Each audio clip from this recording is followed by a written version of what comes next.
دماش خوندکارین هجاب دلا از ماموسشا دیواره من جو پرتوکا چاند و سنج ناوی دیدو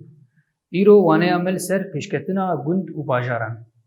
بری حدشی کام ناز بکن گند چنه و باجار چنه لگوری وناجی پیشکتنا وانا ناز بکن بکیجا رنگی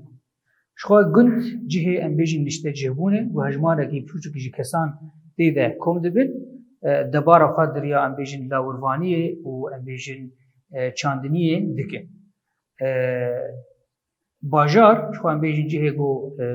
کسی ام بیجین نشته جهه گو دیده هجمارا وانا مزنن لسر بازرگانیه لسر ام بیجین پیشسازیه و هر وکی دن دبار خود ینجی آبوری خود دمشین لوی داره وقتا گوام قالا ام بیجین درکتنا گند و باجاران بکر بری حد تشتی گرک ام بیجین پیوستی مروان جبو و خبردوام بکن بسیت اشتهانه خو تیر کرنه خو پاراستنه و خو زیده کرنه شخوا ام بیجین اف پیوستی هنه جمروان را جبو نتنی مروان را جبو لاوران و ام بیجین شیناتیان جحمه رهبرین گو هنه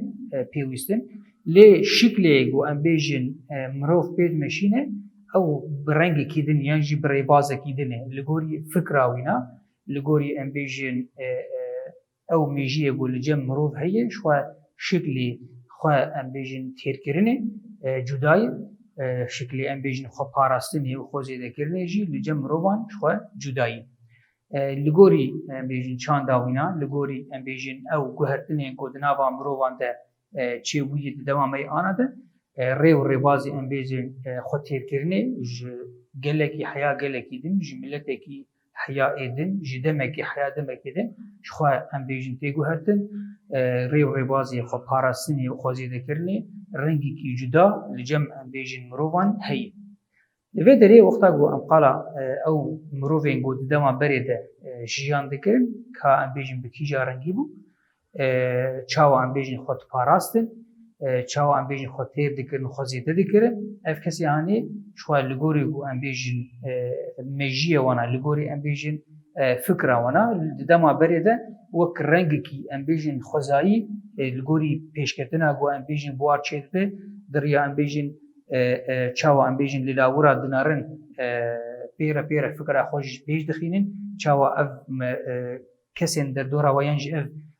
لاورن در دورا وانا چلو خود تیر دکن چلو خود زیده دکن چلو خود پارزن ایدی پیشکتن دمیجی انسان ده چه دبه او وک تایبت مندیه وینا یعنی جی وک ام بیجین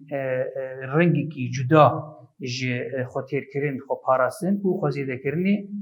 دگره لوی داره ام بیجین لگوری ام بیجین خوزایا گودوی دماهانه ده هبو لگوری ام بیجین او دما بری جی 20,000 سال حیا 12,000 سال بری زاینه او مروف لسر کوچ بریه جیان دکه جبرگو او خوزایا هانه یعنی جی آب هوایا گودوی دماهانه ده هبو تیروا و نشته جهبونه یعنی جی ام بیجین گول جهه کی بمینن نگنگاز بو یعنی جی نگنجاو بو جبروی که او کسی هانه دوی دماهانه ده وک رنگی نشته جهبونه یعنی جی آبا کرنا گندا و باجاران دوی دماهانه ده تنبو هر تو مدایم جهه خوددان گوهرتن لگوری شرط و مرجین او هوای لگوری شرط و مرجین او خوزایا گوته دنه جبو پیدا کرنا خوارن و آوه لبروی که او کسی هانی هر تو مدایم جهه خود همدری امبیشن خوزایا گوته ده جیان دکرن ددا گوهرتن او آف هوایا گو هبو دوی ده ماهانه ده بهتر دجوار بو گرم و سرما بهتر دجوار بو او رنگی پاراستن یعنی خو پاراستن جی آب هوای یعنی رنگی ام بیجین چکی گو خوکن یعنی